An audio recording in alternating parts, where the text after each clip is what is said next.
The Better Business Analysis Institute presents the Better Business Analysis podcast with Benjamin Walsh. Hello, everybody, and welcome back to the Better Business Analysis podcast with Benjamin Walsh, your host. And today we are continuing on our BA Bytes series, and we're diving straight into 10 ways to spot and solve project red flags. That's right. We've all been on projects, either successful or unsuccessful projects that have had red flags along the way. And so I'm going to give you 10 red flags that you can watch out for. And I'm going to talk about specifically what you can do as a BA. So if you're not a BA listening, you can probably still do some of these actions. Everyone on the project should always recognize red flags, and I'm going to give you 10 of them today. So number one is missed deadlines and milestones. The BA focus here is to analyze the root cause of delays. Are they due to unrealistic planning, lack of resources, or kind of unanticipated challenges along the way? So you will know if you missed a deadline because you should have your milestones already defined. And if you don't, then your root cause might be you need to define your milestones. Now, in this case, the BA should present the data on the missed deadlines and highlight the impact on the project's critical path. So they are the most important milestones along the way if nothing else mattered. They can propose a reevaluation of timeframes or suggest revisiting resource allocation, and it should be escalated as a risk up to the stakeholders of the project. So this conversation would be with the PM initially. Why should you raise this? Delays just compound. Okay, it leads to more significant problems and project risk down the line. And early intervention allows the team to re-collaborate or reset, we say sometimes, before it's too late. So if you miss the first deadline, raise it straight away. Okay, it's not like you need to raise it straight away as a BA. We said we were going to do it here. We're not doing it here. This is what I suggest, project manager. Let's raise it into the risk register as a critical risk. Number two is budget overruns. Okay, so when the BA themselves can assess whether or not, due to scope changes or inefficient use of resources, or maybe just inaccurate budgeting in the initial planning phase, of whether or not it's likely that you're going to go over budget. And so you might not have access to the finances, but for example, if you knew that you're buying like a new server, or you're estimating some cost to go out to a vendor, and that came back and everyone was surprised about that, then you would know that you've gone over budget. And so there's usually about a 20 to 30% contingency on projects, but that's locked in at the start. So if there's suddenly a big expense you didn't plan for, that's got to come from somewhere. Time, cost, and quality, one of those is going to move. In this case, the BA can conduct like a variance analysis, just working out what the actual cost versus the estimate, and you could ask the project manager if you can see those costs. And you can look at areas of overspending and recommend adjustments. So you can, number one is just cut out low priority tasks or find cheaper alternatives. But if you go over budget, then you threaten the financial health of the project, which is one of the pillars, cost. And if you don't take corrective action, then that money is going to come from somewhere. So usually labor, it will come off the labor, which means you're going to just do less stuff. So it's really important to monitor that. And of course, the other side of that around quality, or we use the word scope in projects, is scope creep. Okay, track all scope changes and validate whether or not they align with the business needs and are formally approved. Look, it doesn't matter who you're working with. Make sure you've got some formality in terms of if something is signed off. Make sure that you do have a line, even in Agile, that you've kind of locked in the scope. Okay, Agile is about refining features and how you're going to do things and kind of running at speed, but ultimately the vision should still remain the same. And if scope changes from that vision, it's going to impact you regardless of your waterfall, Agile, or whatever other fall that you are using. The BA should document each scope change, right? And you could do that in terms of requirement changes and then get a response to that. And that could be an increase or impact anyway on time, budget, resources. And that needs to be very clear and again escalated. Uncontrolled scope creep, can derail a project. Okay. This isn't about refining a requirement. This is about having a new requirement. The BA raising that is to protect the integrity of the original project goals and also that you are meeting the user journey that the BA envisioned up front. Okay. You do not want to set unrealistic expectations. And the reality is, people do think of things along the way. So you need to make sure that that is managed effectively.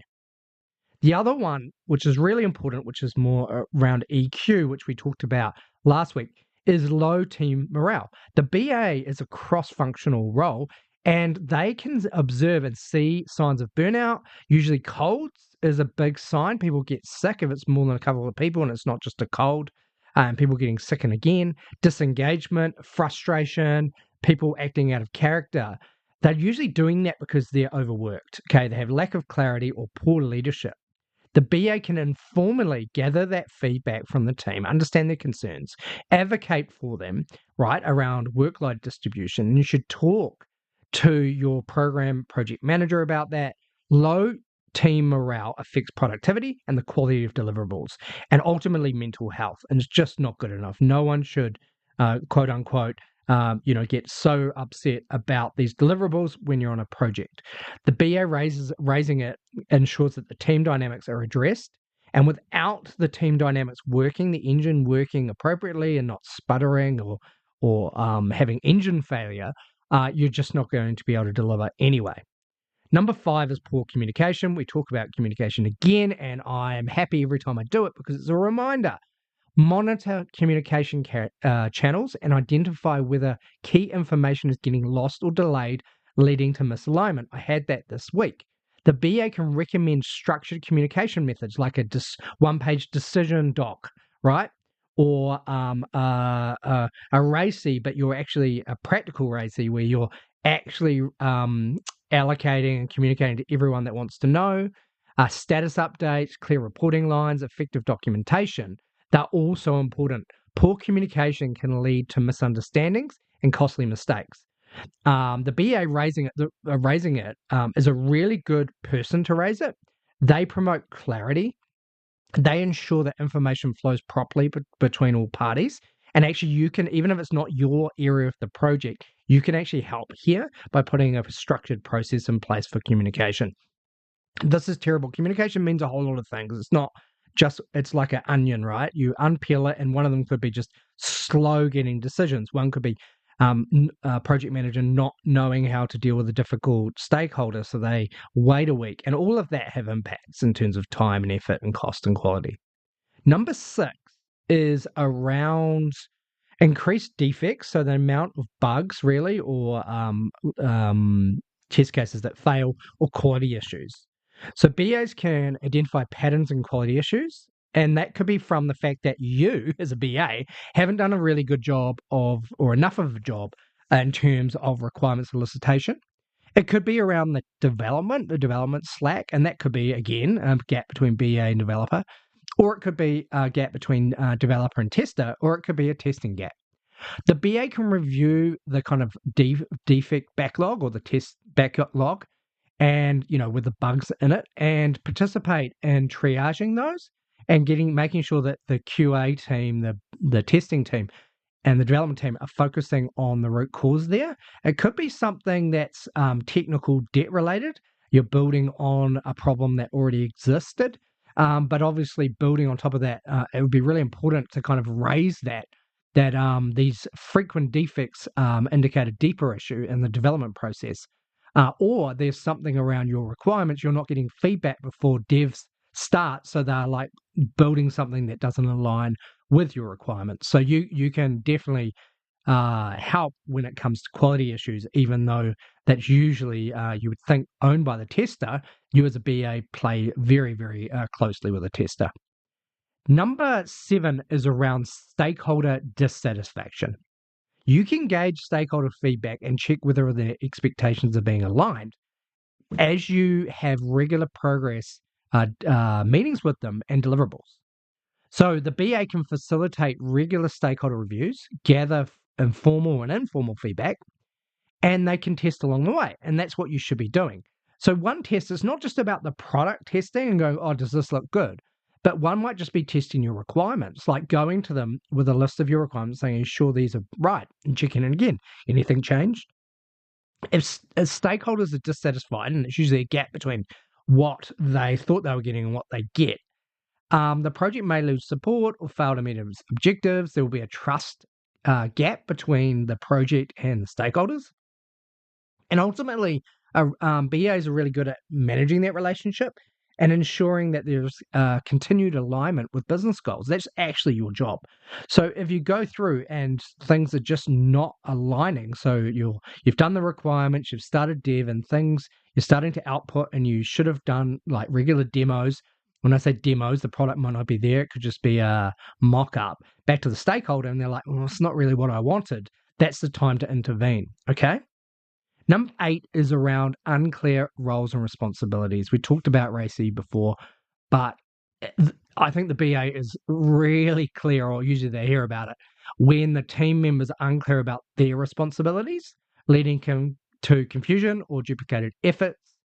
The BA can develop or update the RACI matrix to clearly identify who is responsible, accountable, consulted, and informed for each task.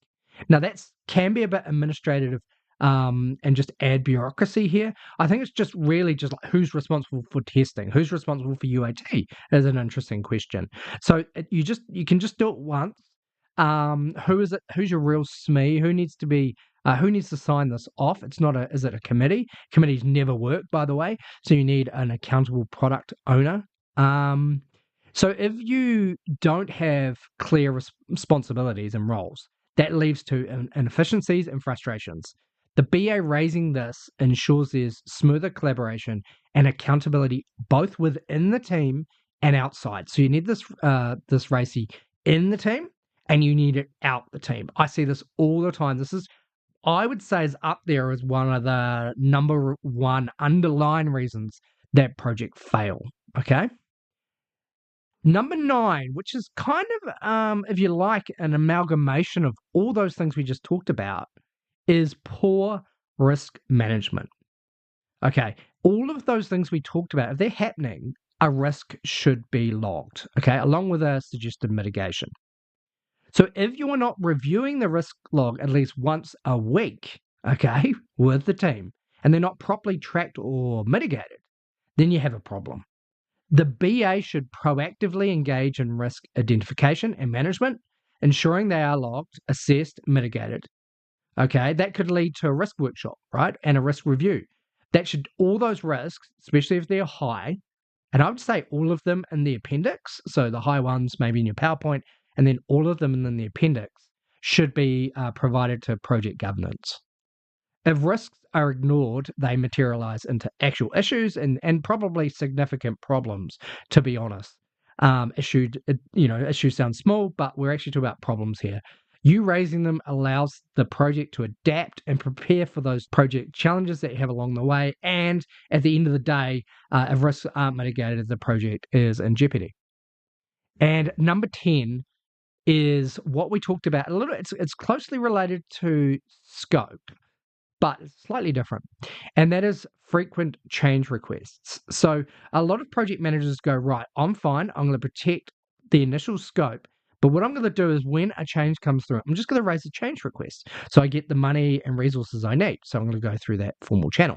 But actually, at the end of the day, it's a distraction from you doing the main core focus of the work, right? The product can't be everything to everyone.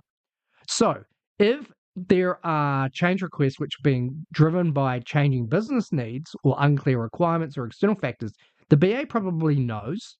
Okay, so it depends on the pattern of the change request, and you need to really probably intervene and talk to stakeholders and say, well, what's the problem here? Have we got the requirements completely wrong? Do we need to stop and do a reset? But you can't just add on more work to what we're doing, because at the end of the day, there is only a certain pipeline that's been set up and a certain budget. Now, even if you add more people and you add more budget, it doesn't work. Trust me, it doesn't work.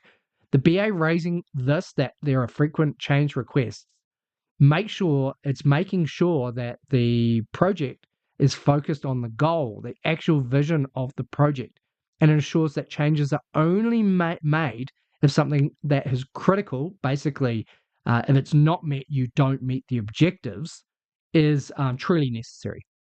And if that isn't true, if that change request doesn't fall into the category of actual critical, don't do it. Do it as a second phase after this project is properly closed. So there's 10 red flags that you as a BA can identify and help with.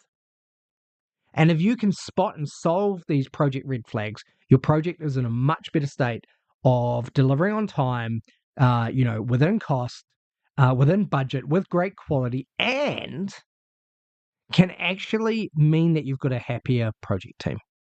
I'll see you next week.